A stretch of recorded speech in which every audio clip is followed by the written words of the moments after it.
మీ ఏం IT AI job అయితే join next it challenge. Job తెచ్చుకోండి, 5 లక్షలు తీసుకోండి. సినిమా రివ్యూస్ లోకి వెళ్ళిపోతాం. మూడో topic cinema reviews. Like cinema reviews ఇచ్చే వాళ్ళ మీద సినిమా వాళ్ళు ఎప్పుడు నెగిటివ్ గానే ఉంటారు. ఎందుకు అంటావు? అంటే సమ్ టైమ్స్ పాజిటివ్ ఉంటారు, but most of the times negative ఉంటారు. ఎందుకు రీజన్? అంటే ఇంకా బేసిక్ గా సినిమాలు కొంచెం బ్యాడ్ క్వాలిటీతో వస్తాయి. Quality in the sense not about VFX అలా కాదు, అంటే కంటెంట్ పరంగానే ఎందుకో రిపీటెడ్ కంటెంట్స్ వస్తూ సో మళ్ళీ వాటికి మనం డబ్బులు పే చేస్తుంటాం కదా. సో ప్రతిదానికి ఫ్రెష్ గా డబ్బులు కడతాం మనం. సో ఆల్రెడీ ఇంత ముందు ఒక 2-3 సినిమాల్లో ఏదైతే కాన్సెప్ట్ వచ్చిందో దాన్ని ఇడిదిప్పి ఇప్పుడు ఇంకో సినిమా కింద రిలీజ్ చేశారు అనుకో, దానికి మనం ఎందుకు ఫ్రెష్ గా డబ్బులు ఇవ్వాలి? అదొక కాన్సెప్ట్ ఉంటది. సో అందువల్ల ఆడియన్స్ చాలా మంది రివ్యూస్ కి ఎడిక్ట్ అయ్యారు. సినిమాలు బాగోకపోవడం, దానికి ఏమో ఓవర్ హైప్ ఇవ్వడం బాగోని సినిమాలకు కూడా. తర్వాత ఇంక ఈ ఓటీటీ కల్చర్, తర్వాత piracy, ticket rates, popcorn rates, చాలా రీజన్స్ ఉన్నాయిలే పీపుల్ రివ్యూస్ కి ఎడిక్ట్ అవ్వడానికి. సో వాటి వల్ల ఏమవుతుందంటే అసలు ఈ సినిమాకి ఏమాత్రం సంబంధం లేని ఒక వ్యక్తి, ఒక ర్యాండమ్ పర్సన్ సినిమా తాలూకుగా కలెక్షన్స్ డిసైడ్ చేస్తున్నట్టే కదా. అట్లీస్ట్ ఒక 2% or 3%. అది కూడా ఎందుకు అనేది. మళ్ళీ దీనివల్ల ఏమవుతుంది, ఈ టాక్ విన్నోళ్ళు వేరే వాళ్ళతో షేర్ చేయొచ్చు. ఇప్పుడు పలానా రివ్యూర్ ఇట్లా చెప్పాడు బాలేదని, దాన్ని చూసిన 1,00,000 మంది ఇంకొక 1,00,000 మందికి నోటితో చెప్పొచ్చు, అక్కడ చూశాను రా బాలేదన్నారు అది ఇది అని చెప్పి. నేను ఎప్పుడు చూస్తాను, ఆయన జెన్యూన్ గా చెప్తాడు, ఆయన బాలేదన్నాడు, సో బాలేనట్టే సినిమా ఎందుకు వేస్ట్ అన్నాడు అనుకో. 2,00,000 మంది అయిపోయినట్టే. 2,00,000 × 200 కలిసి 4 కోట్లు కదా, అయిపోయినట్టేగా. లైక్ అంటే ఇదే ఇప్పుడు సినిమా వాళ్ళు వాళ్ళు ఎంతో కష్టపడి ఒక సినిమా తీస్తారు. మీరు ఆ స్టోరీని కానీ లేకపోతే అందులో మ్యాటర్ ఏంటి అనేది చెప్పి ఒక రివ్యూ వెంటనే తీసి అదే మార్నింగ్ పెట్టేస్తే ఇబ్బంది కదా. నేనైతే స్టోరీ చెప్పను, ఏ రివ్యూలోని స్టోరీ చెప్పను అసలు. జీరో చెప్పేవాళ్ళు చాలా మంది ఉన్నారు. మరి దాని మీద ఎప్పుడు ఎందుకు చెయ్యలేవు? నువ్వు ఎప్పుడు చెప్పలేదు అంటే ఒకసారి రివ్యూర్ గా నువ్వు సపోర్ట్ చేస్తున్నట్ట? లేదు, నేను ఎప్పుడు స్టోరీ నా దాంట్లో ఏ రోజు రివ్యూలు ఉండదు. ఫస్ట్ హాఫ్ ఇలా ఇంటర్వెల్, సెకండ్ హాఫ్, క్లైమాక్స్, ఈ ఆస్పెక్ట్స్ ఉంటాయి తప్ప ఏ రోజు నేను స్టోరీ ప్లాట్, బేసిక్ ప్లాట్ కూడా రివీల్ చేయను. నేను ఈ రోజు ట్రైలర్ లో ఏదైనా కనబడితే దాన్ని బట్టి చెప్తాను అంతే, ఎందుకంటే అది ఆల్రెడీ అందరూ చూసి ఉంటారు కాబట్టి అంతే. కానీ ఆడియన్స్ ఆపేస్తున్నారు కదా మీరు. ఆపేయడం అంటే ఇప్పుడు అదే అంటున్నా, బేసిక్ గా ఒక సినిమా బాగున్నా బాగోకపోయినా చూద్దామని ఆల్రెడీ డిసైడ్ అయ్యి ఉన్నట్టయితే ఎవరు రివ్యూస్ ఏం చెప్పినా నో యూస్, వెళ్ళిపోతారు దానికి.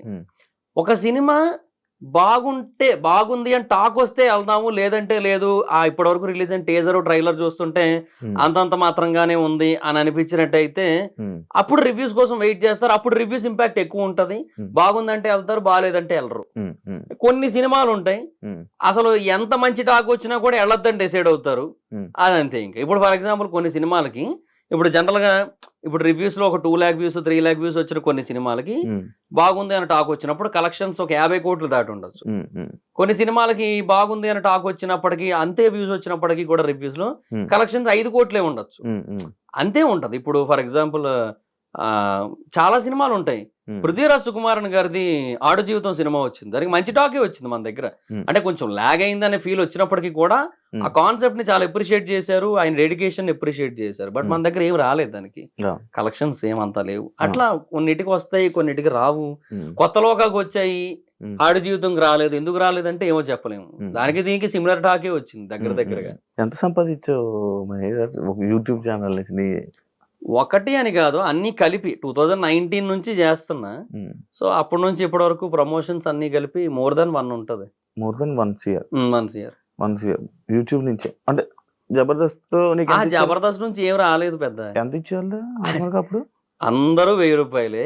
ఆర్పి అన్న నాకు ఫస్ట్ 70 స్కిట్లకి 1000 రూపాయలు ఇచ్చారు. తర్వాత ఒక 50 స్కిట్లు 60 స్కిట్లకి 2000 ఇచ్చారు. 70 స్కిట్లు 1000? ఎప్పుడు 2019 అంటే అంతే. 19 అంటే 18 నుంచి ఆర్పి అన్న దగ్గర 18 నుంచి చేశాను నేను.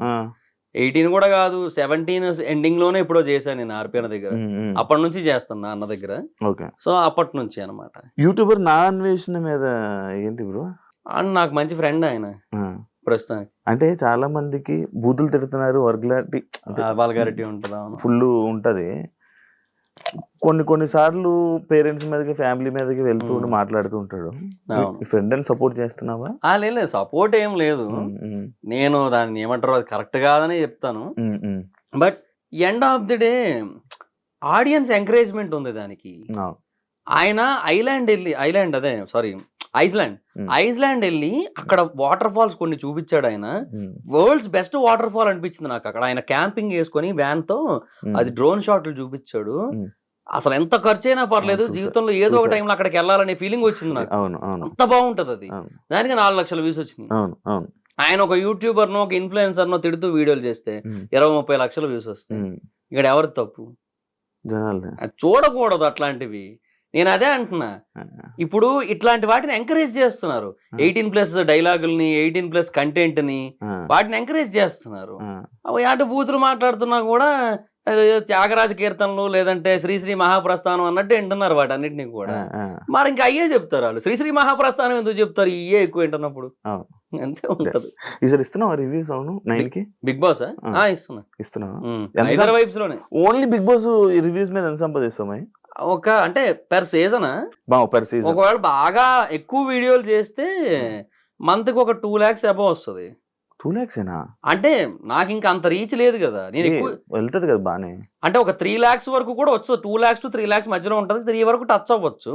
ఒక సీజన్ మొత్తానికి 15 వరకు వెళ్ళొచ్చేమో ఒకవేళ బాగా క్లిక్ అయితే. అక్టోబర్ నవంబర్ మంత్ లో మనకి ఆర్పిఎం ఎక్కువ ఉంటది కదా, అప్పుడు మేబీ క్లిక్ అయితే ఎక్కువ రావచ్చు. 3 నెలలకు 15 లక్షలు 4 నెలల కంటే 3 నెలలు 15 రోజులు కలిపి అట్లా ఏమైనా రావచ్చు. బట్ నేనేమంటే నాకు already Mahidhar vibes, trending topics, facts and mysteries, ఇప్పుడు బిజినెస్ పెట్టా కొత్తగా, ఇవన్నీ ఉండడం వల్ల అన్ని చేయలేను, తక్కువే వస్తుంది. ఇప్పుడు తగ్గించాను.